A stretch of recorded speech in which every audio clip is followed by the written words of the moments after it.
Assalamualaikum warahmatullahi wabarakatuh.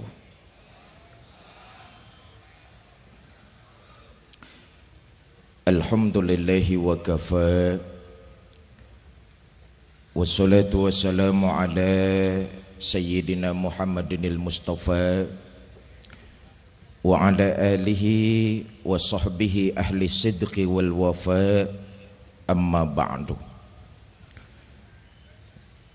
Yang mulia para alim ulama, para asatiz, para guru-guru, yang saya hormati segenap pejabat pemerintah baik sipil, TNI maupun Polri, hadir di tengah-tengah kita Ibu Wakil Bupati, Bapak Kapolres, yang saya hormati keluarga besar Forum Pencak Silat dan Bela Diri Ponorogo, ibu-ibu dan bapak-bapak, saudara-saudara kaum muslimin yang berbahagia.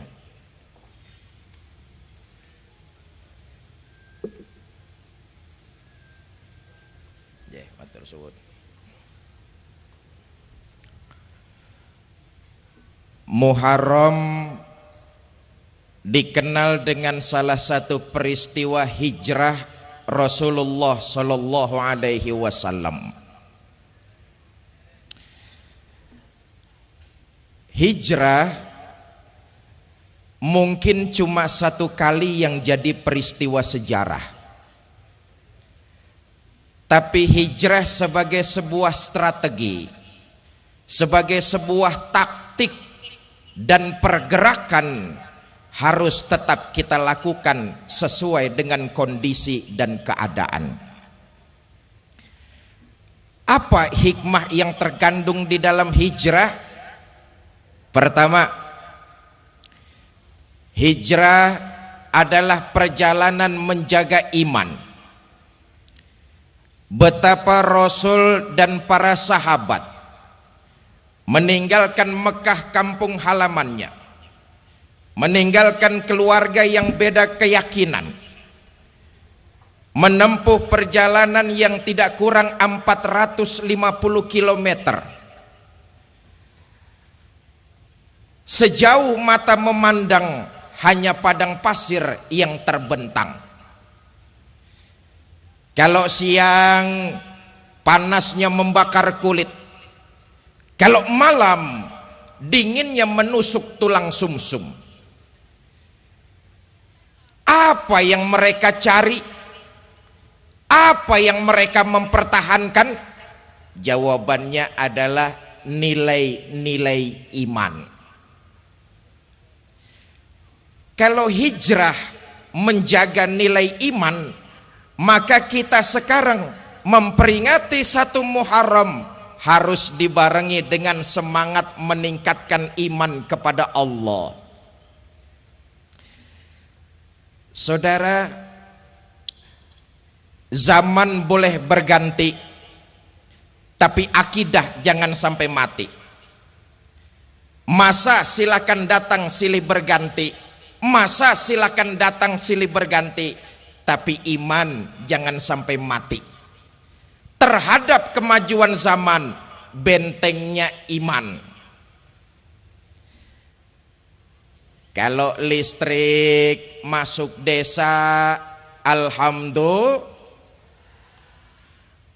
Kalau koran masuk desa, alhamdulillah. Kalau pelacur masuk desa, alhamdulillah. Itu yang jawab alhamdulillah pasti langganan itu.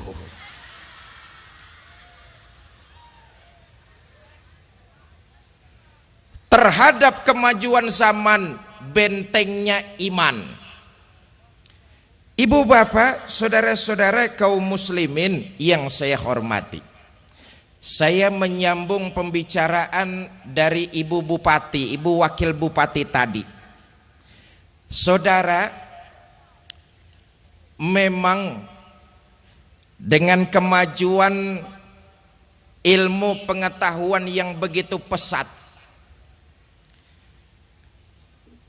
ini bisa mempengaruhi nilai-nilai keyakinan seseorang.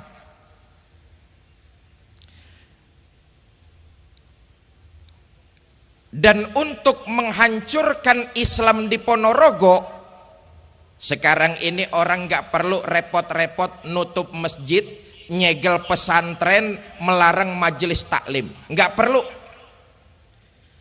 Cara yang paling efektif untuk menghancurkan Islam di Ponorogo, racuni generasi muda Islamnya. Kalau generasi muda Islamnya sudah diracuni, maka tinggal tunggu pergantian generasi. Siapa generasi muda Islam? Anak-anak kita, mereka 20-30 tahun yang akan datang, yang menggantikan posisi kita. Bagaimana cara meracuni generasi muda Islam? Pertama, tanamkan kepada generasi muda Islam untuk punya sifat malu beragama. Ditanamkan sifat malu beragama. Sekolah di pesantren malu, masuk madrasah malu, belajar baca Quran malu, pakai jilbab malu, bapaknya kasih nama bagus bener Ibrahim, lantaran pengen ngetop namanya dipotong jadi Bram. Itu kan cuma sekedar nama, Pak. Iya, mula-mulanya memang nama. Dari nama pindah ke pergaulan, dari pergaulan pindah ke pakaian, dari pakaian yang kita khawatir pindah akidah tidak ketahuan. Nauzubillah min. Mula-mula memang nama. Dulu waktu namanya Ibrahim, berteman dia dengan Hasan, Soleh, Mahmud, Farhat, nggak pakai Abbas. Begitu namanya udah ganti jadi Bram, masa Bram bertemannya dengan Soleh, nggak nyetel. Bram itu temannya Blacky. Mula-mula nama, dari nama pindah ke pergaulan, dari pergaulan pindah ke pakaian, menanamkan rasa malu untuk beragama.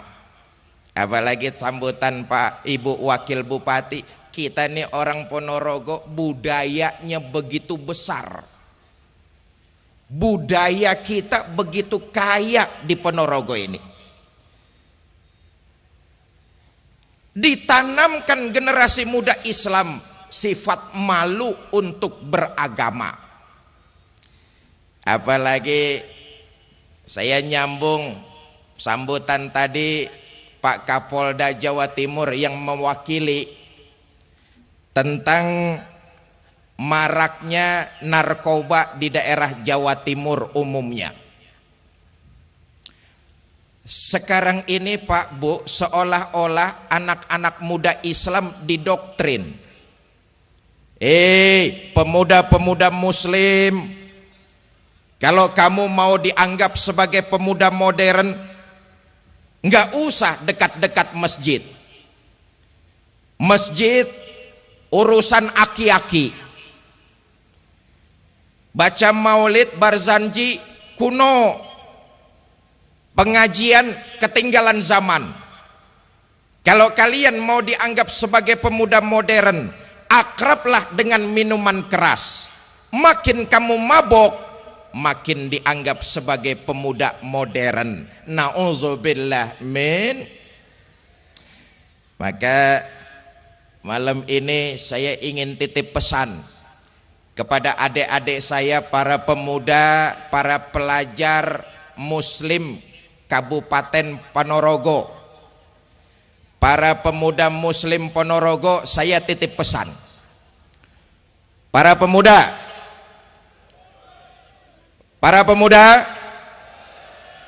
saya titip pesan. Mabok-mabokan itu bukan budayanya orang Ponorogo kok. Para pemuda, mabok-mabokan itu bukan budayanya umat Islam kok. Para pemuda, mabok-mabokan itu bukan budayanya bangsa Indonesia. Enggak pakai kok lah. Mabok-mabokan itu budayanya orang kafir. Orang kafir mabok, pantes. Coba lihat, orang kafir mas namanya juga keren-keren. Bleki mabok, pantes. Kalau Bleki makanannya juga enak-enak, hamburger, hotdog, McDonald dia makan. Mabok begitu muntah yang keluar keju. Ini anak Kabupaten Ponorogo namanya Paijo. Makanannya cuma pecel doang sama urap. Begitu muntah saya yakin yang keluar toge itu. Awas, hati-hati adik-adikku, para pemuda, para pelajar, jangan korbankan masa depan kalian yang sudah pasti hanya demi kesenangan yang sifatnya sesaat saja. Nah, kalau tadi saya pesan kepada pemuda-pemuda Ponorogo, sekarang saya ingin titip pesan kepada para gadis-gadis muslimah Ponorogo. Para gadis-gadis muslimah Ponorogo, para gadis yang nenek-nenek jangan nyaut, udah expired ikut-ikut nyaut.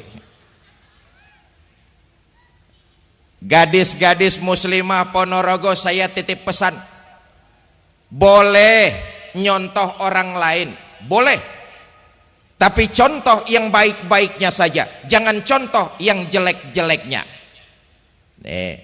Maaf Pak, kadang-kadang perempuan kita kan enggak nyontoh perempuan barat, pakai kaos sing udele ketok. Puser bahasa Ponorogo udel ya. Pakai kaos yang pusernya kelihatan. Perempuan barat pakai kaos yang pusarnya kelihatan sih pantes. Kenapa pantes? Pertama, bukan orang Islam.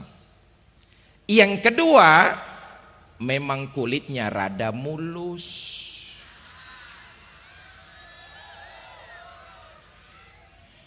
Nek wedok Ponorogo pakai kaos sing udele ketok, sudah bodong burik lagi. Innalillahi wa inna ilaihi raji'un.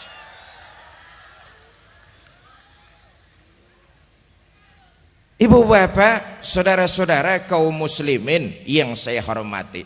Nah, hikmah memperingati 1 Muharram, pertama, tingkatkan nilai iman kita kepada Allah sambil memperbanyak ibadah. Saudara, selama berdiri di atas kebenaran, jangan takut salah untuk berbuat. Salah karena berbuat masih lebih baik daripada saudara tidak pernah salah karena tidak pernah berbuat. Saya ulangi kalimat ini. Selama berdiri di atas kebenaran, jangan takut berbuat salah. Salah karena berbuat masih lebih baik daripada saudara tidak pernah salah karena tidak pernah berbuat. Saya dong baca Al-Quran gak pernah salah. Bacanya kapan? Gak pernah. Maka memasuki Muharram harus dibarengi dengan semangat meningkatkan iman sambil memperbanyak ibadah. Nyuwun sewu Pak Bu, ini kan malam ini kita yang hadir di alun-alun sini nih semuanya calon-calon jenazah. Betul? Nih semua yang hadir malam ini nih pasti bakalan mati. Betul? Bapak-bapak yang sebelah sini nih mati apa tidak nih? Mati. Ibu-ibu yang di tengah tuh mati apa tidak tuh? Mati. Pak Kapolres mati apa tidak? Loh sebelah sini nih yang jawab nih Pak. Saya yang lagi diri di sini mati apa tidak? Sampean giliran saya gemes-gemes bener sampean. Sebagai muslim kita sadar betul kok dari mana kita datang, mau apa kita sekarang, dan kemana kita akan pulang. Semua kita pasti bakalan pulang kembali menghadap Allah.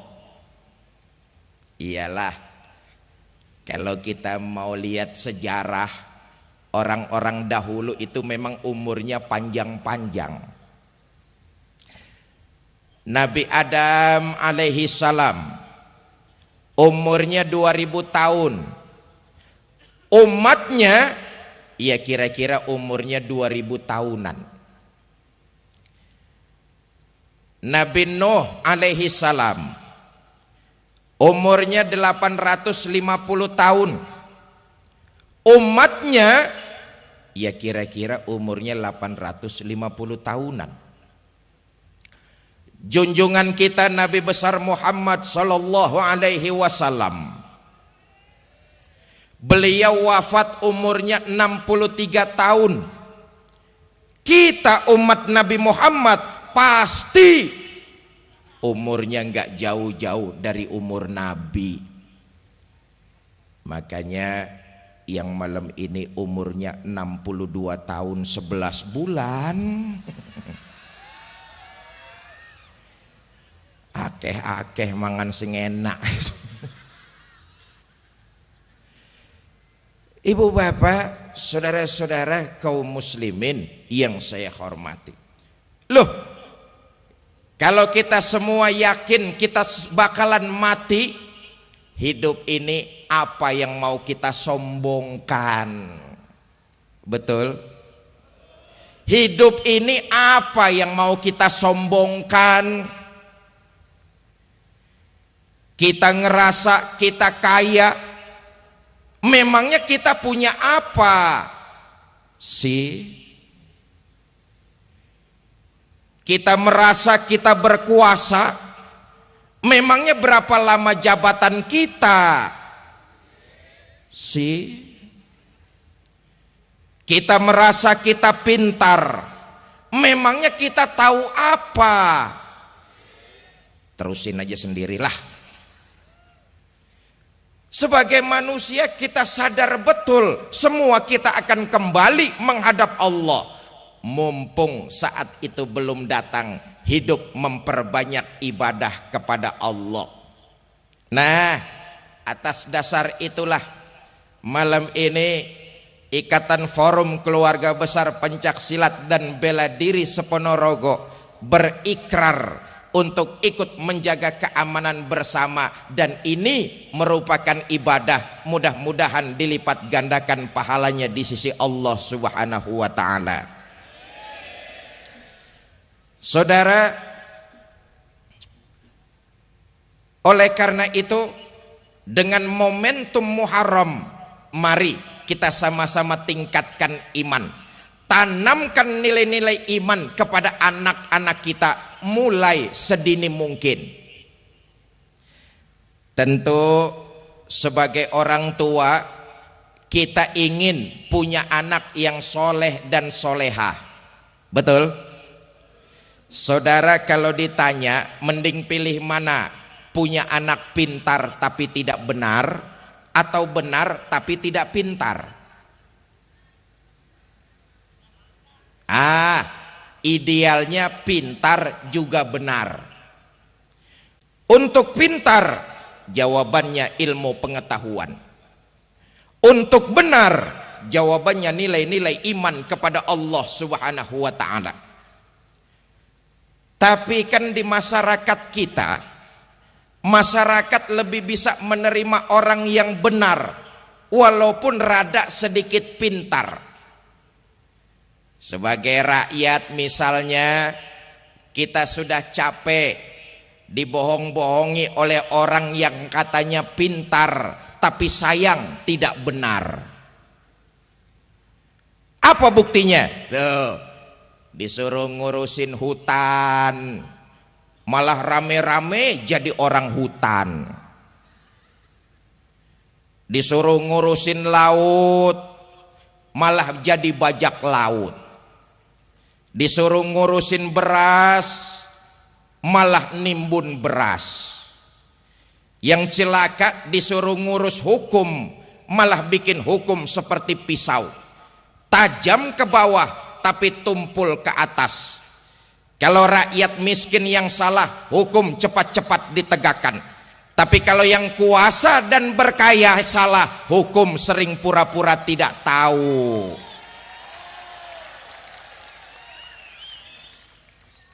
Untuk benar, jawabannya jelas, nilai-nilai keimanan kepada Allah Subhanahu wa ta'ala. Tanamkan itu kepada anak-anak kita.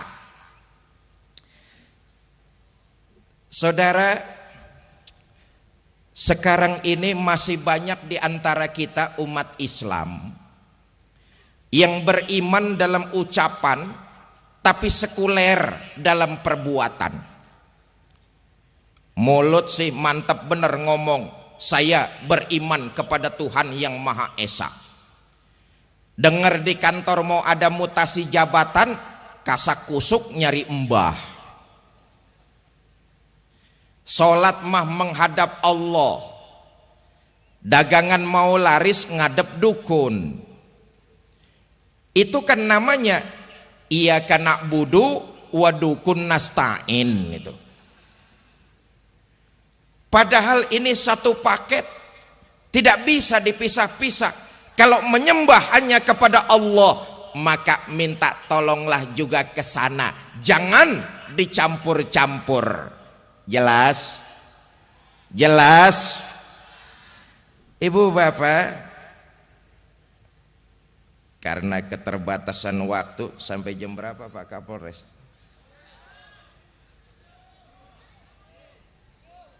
Sampai 12:30. Sampean ngundang apa ngontrak sampean?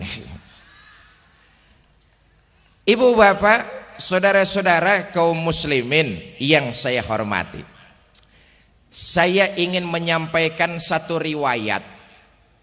Mudah-mudahan ini bisa menjadi iktibar buat kita semua, tentang orang bahagia yang mempertahankan iman dan orang celaka karena menjual keyakinan demi harta, pangkat, dan jabatan.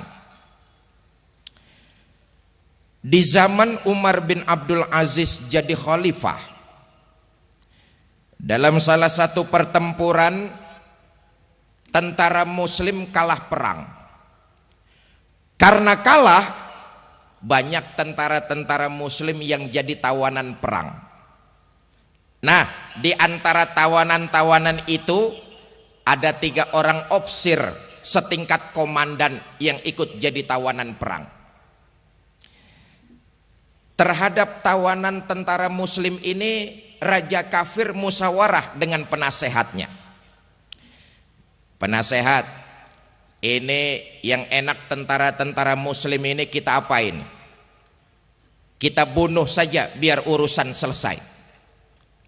Soal bunuh sih terserah tuan raja saja. Cuma saya pikir-pikir, kenapa tidak kita bujuk rayu saja mereka? Kasih harta yang banyak, jabatan yang tinggi, pangkat yang luas, supaya mereka mau meninggalkan Islam agamanya, pindah masuk ke dalam agama kita. Waduh, cara kamu bagus bener, cuma bagaimana caranya? Gampang Tuan Raja. Adili tentara-tentara muslim ini di pengadilan terbuka. Kalau disaksikan orang banyak, kita harapkan mentalnya jatuh. Dengan begitu dia mau menjual akidahnya, ikut masuk ke dalam agama kita. Baik, besok kita bikin pengadilan terbuka. Besok digelar pengadilan, dipimpin langsung oleh raja kafir. Mula-mula yang disidang itu 3 orang opsir setingkat komandan. Dipanggil opsir pertama. Opsir pertama, saya Tuan Raja. Kamu tahu sekarang kamu siapa?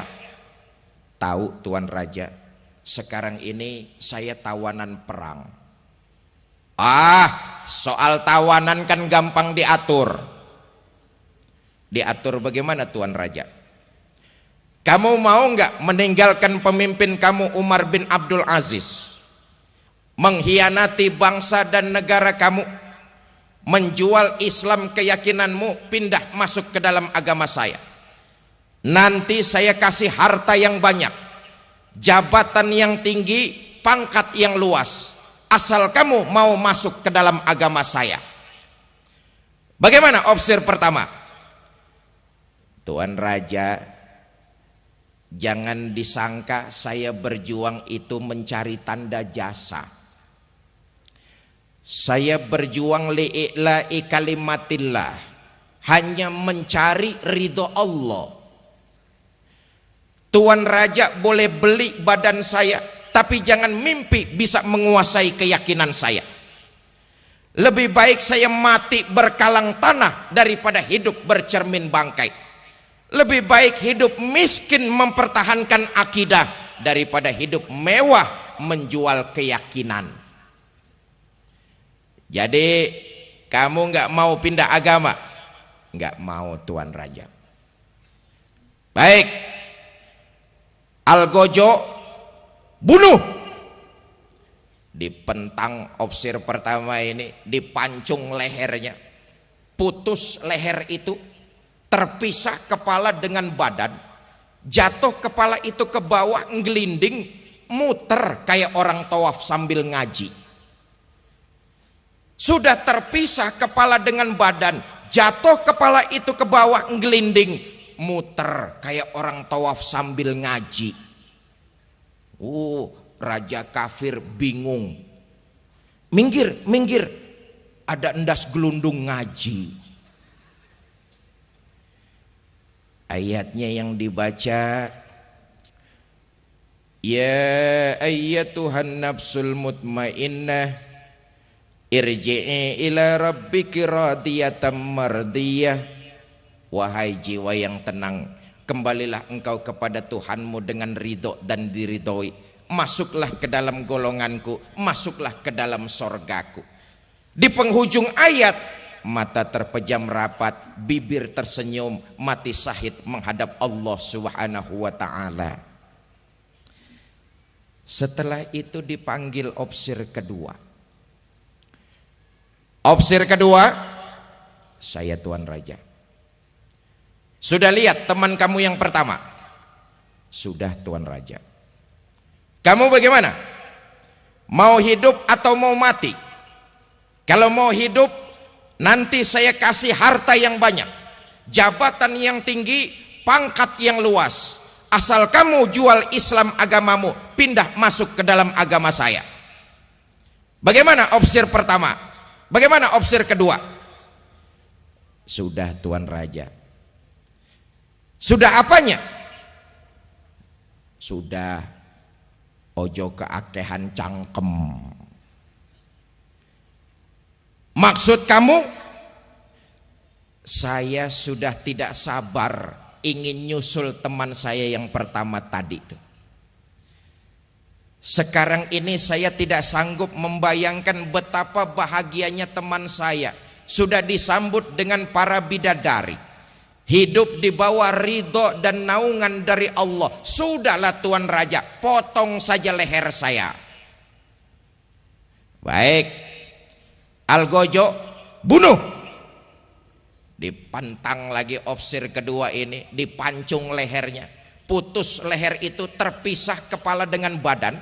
Jatuh kepala itu ke bawah, ngelinding, muter lagi kayak orang tawaf sambil ngaji.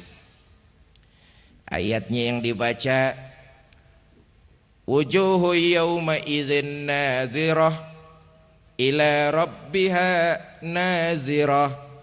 Pada hari itu wajahnya berseri-seri, kepada Allah jugalah mereka semua akan kembali. Di penghujung ayat, mata terpejam rapat, bibir tersenyum, mati syahid lagi menghadap Allah Subhanahu wa ta'ala.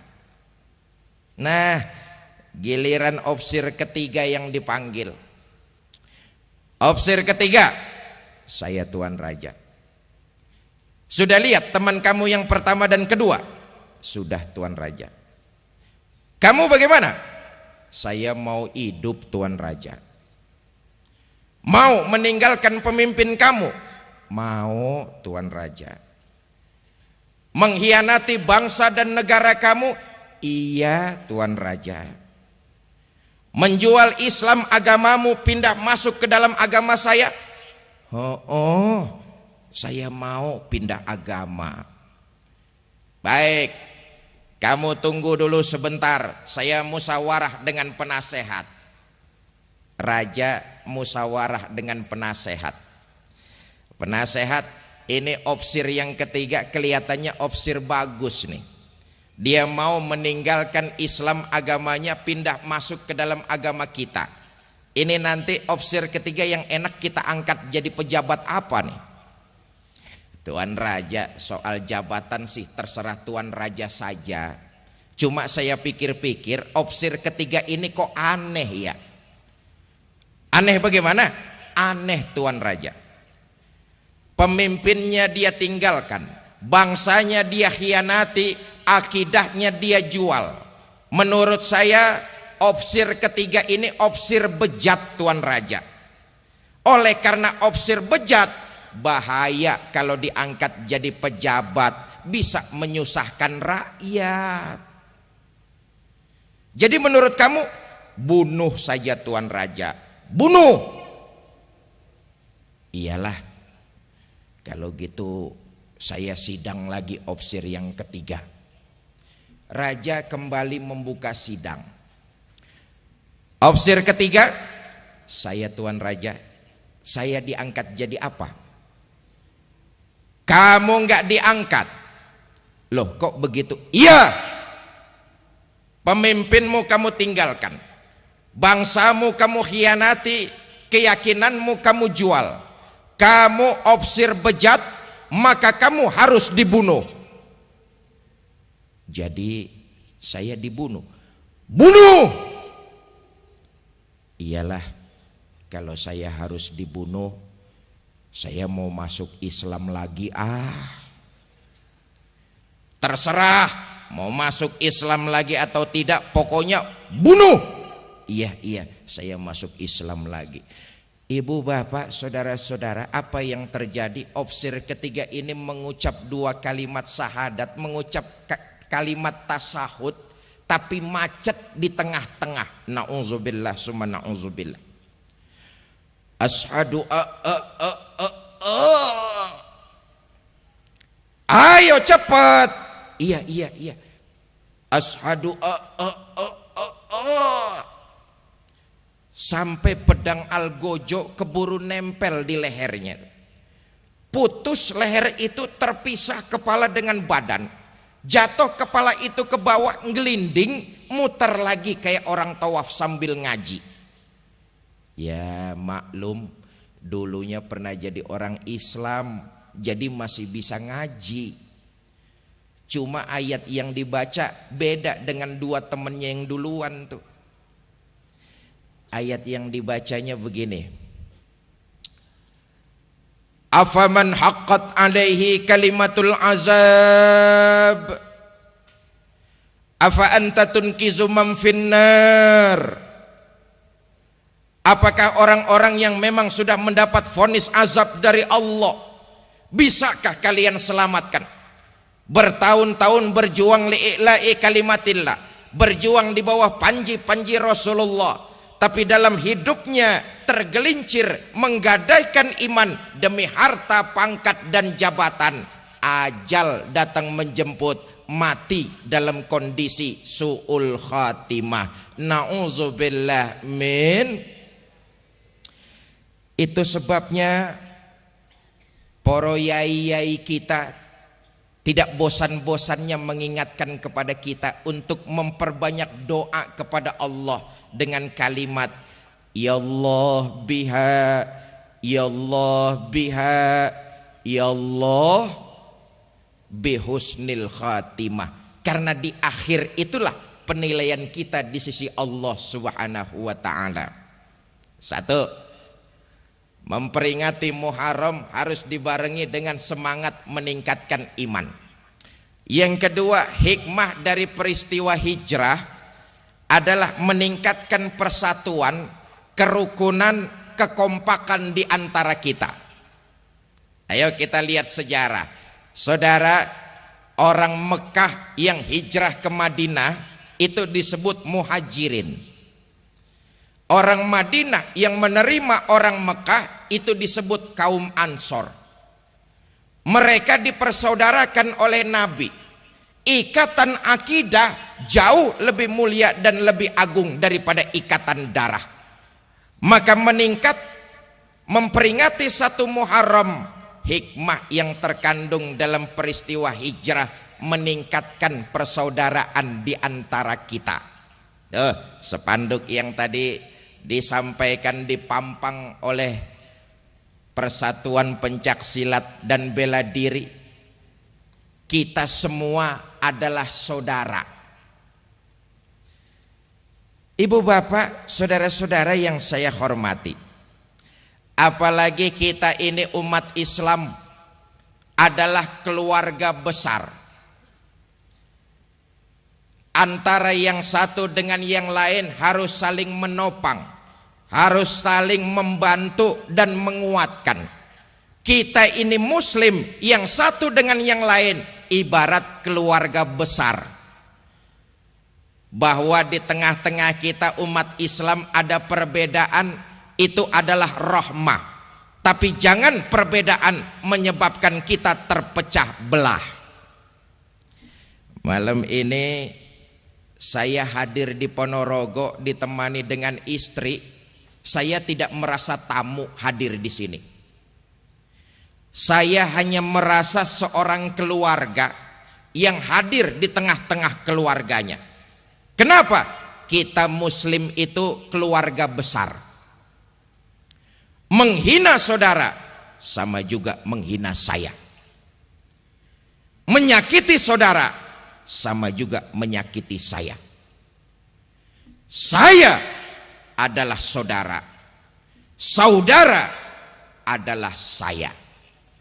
Di hatiku ada kamu. Asik, asik. Apalagi Ponorogo tadi sudah disampaikan oleh Wakil Bupati, daerah yang kaya akan kebudayaannya. Bahkan tadi sudah disampaikan oleh salah seorang ketua kita bahwa di Kabupaten Ponorogo ini ada 150.000 pendekar. Masya Allah. Saya tidak sanggup membayangkan tahun-tahun ke depan masyarakat Kabupaten Ponorogo, baik warganya maupun para pendekarnya, kalau ini terjalin terus kompak. Tidak usah kita memikirkan terlalu besar negara Indonesia, kita mikirin Ponorogo saja. Kalau kita 150 pendekar ini rukun, kompak dan bersatu, orang luar tidak akan berani macam-macam dengan Kabupaten Ponorogo. Orang luar tidak akan berani meremehkan Kabupaten Ponorogo. Kuncinya rukun, kompak, dan bersatu. Ayo saya ajak hitung-hitungan. 1 ditambah 1 sama dengan 2. Itu angka matematik, hasilnya pasti. Tapi kalau saya rubah jadi angka sosial, hasilnya aneh. 1 ekor ayam ditambah 1 ekor musang sama dengan 1 ekor musang.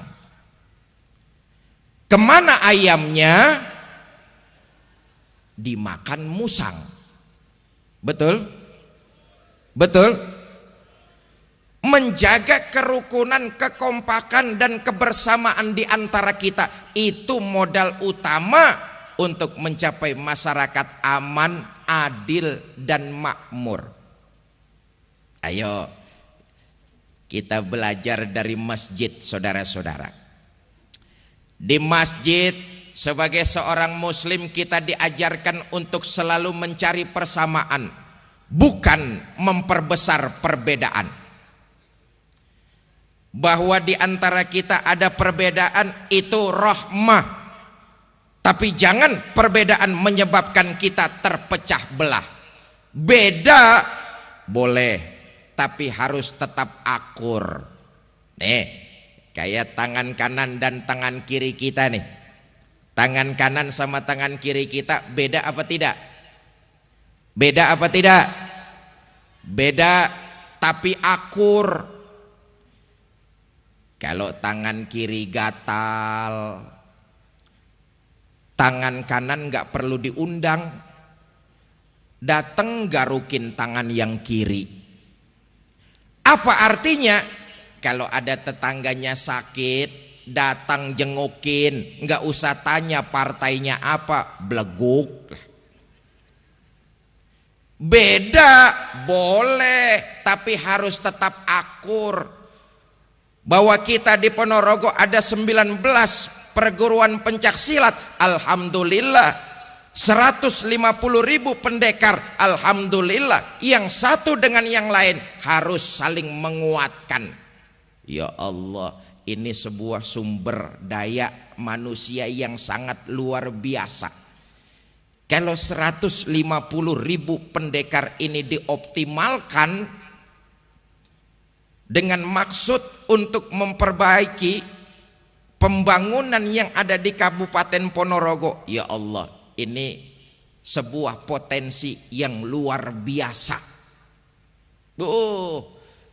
Jangankan untuk hal-hal lainnya, Pak, 150.000 pendekar itu wakeh. Banyak apa tidak tuh? Banyak apa tidak? 150.000 pendekar nek nguyu bareng banjir. Kita sudah punya modal, masyarakat Kabupaten Ponorogo 150 pendekar, 19 lebih perguruan pencaksilat. Kalau dioptimalkan untuk mencari ridho Allah, insya Allah Ponorogo ke depan akan mencapai ridho dari Allah Subhanahu wa ta'ala. Sekali lagi, memperingati 1 Muharram. Pertama, meningkatkan iman. Yang kedua, meningkatkan persatuan, kerukunan, kebersamaan di antara kita. Bahwa kita boleh berbeda, boleh, tapi harus tetap menjaga kebersamaan. Beda tapi tetap akur. Kita muslim sudah diikat dengan akidah, dan ikatan akidah jauh lebih mulia daripada ikatan darah. Ibu bapak, di akhir mari sama-sama kita baca suratul Fatihah. Mudah-mudahan Fatihah pertama ini kita khususkan buat para pemimpin-pemimpin kita, diberikan kekuatan zahir maupun batin oleh Allah, sehingga dapat membawa kita masyarakat Ponorogo ini cepat kepada ke arah kesejahteraan, kemakmuran, dan keadilan.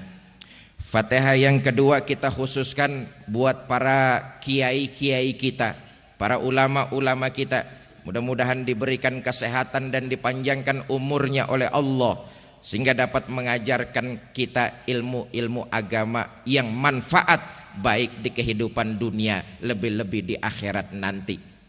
Fatihah yang ketiga kita khususkan buat diri kita semua. Mudah-mudahan rumah tangga kita dijadikan rumah tangga yang sakinah, mawadah dan rahmah. Dikaruniakan kita keturunan yang soleh dan solehah. Dan yang paling penting diwafatkan kita dalam kondisi husnul khatimah. Ala haziniyah wa ala kulli niyatin solihah. Wa ila hadratin Nabi Mustafa Rasulillah sallallahu alaihi wasallam. Sayyul lillahi lahumul fatihah. A'udzu billahi minasyaitonir rajim. Bismillahirrahmanirrahim. Alhamdulillahi rabbil alamin. Arrahmanir rahim. Maliki yaumiddin. Iyyaka na'budu wa iyyaka nasta'in. Ihdinas siratal mustaqim. Siratal ladzina an'amta 'alaihim ghairil maghdubi 'alaihim waladdallin. Rabbighfir lana wa liwalidayna amin. Pembacaan doa nanti Romo Kiai kita. Ini saja yang dapat saya sampaikan, mudah-mudahan ada manfaatnya. Lebih kurang saya mohon maaf. Saya terima kasih kepada Pak Kapolres Ponorogo. Beliau nih sama-sama saya, asalnya dari Jakarta Selatan ya Pak ya. Beliau mengabdi di sini, doakan supaya beliau bisa membawa kita ke arah yang lebih baik dari hari ini. Kepada Ibu Wakil Bupati saya juga mengucapkan banyak terima kasih, Bapak-bapak pejabat TNI, Polri maupun sipil. Usikum wa nafsi bitaqwallah. Assalamualaikum warahmatullahi wabarakatuh.